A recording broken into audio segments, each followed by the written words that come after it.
ایک بادشاہ نے اپنے سب سے قابل وزیر کو کہا کہ اس کی مملکت میں سے 4 احمق ترین لوگوں کو ایک مہینے میں تلاش کر کے اس کے حضور پیش کیا جائے۔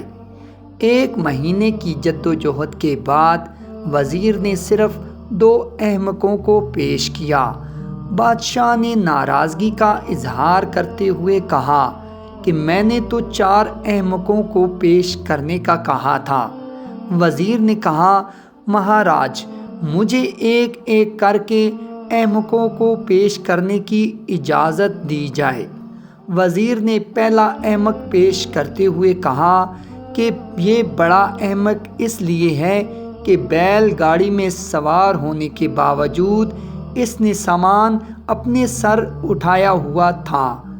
دوسرے احمق کو پیش کرتے ہوئے کہا کہ اس شخص کے گھر کی چھت پر بیج پڑے تھے، ان بیجوں کی وجہ سے چھت پر گھاس اگائی۔ یہ شخص اپنے بیل کو لکڑی کی سیڑھی سے چھت پر لے جانے کی کوشش کر رہا تھا کہ بیل چھت پر چڑھ کر گھاس چر لے۔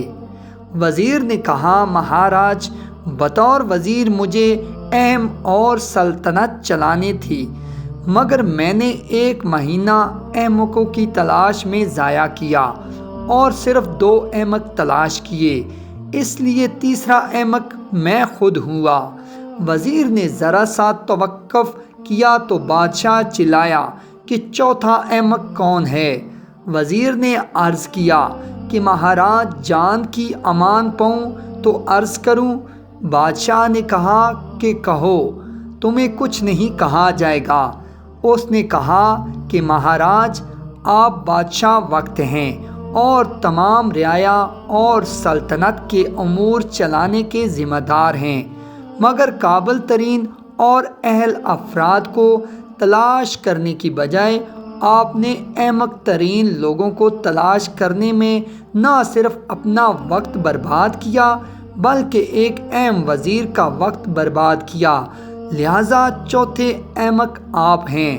ناظرین، اگر آپ کو ہماری ویڈیو پسند آئی تو لائک کے ساتھ ساتھ شیئر بھی ضرور کیجیے گا، اور اگر آپ ہمارے چینل حب اسلام میں نئے ہیں اور آپ نے ابھی تک ہمارا چینل سبسکرائب نہیں کیا تو جلدی سے ہمارے چینل کو سبسکرائب کر دیں اور ساتھ ہی لگے گھنٹی کے بٹن کو بھی دبا دیں تاکہ ہماری آنے والی ہر نئی ویڈیو کا نوٹیفیکیشن آپ کو بر وقت مل سکے۔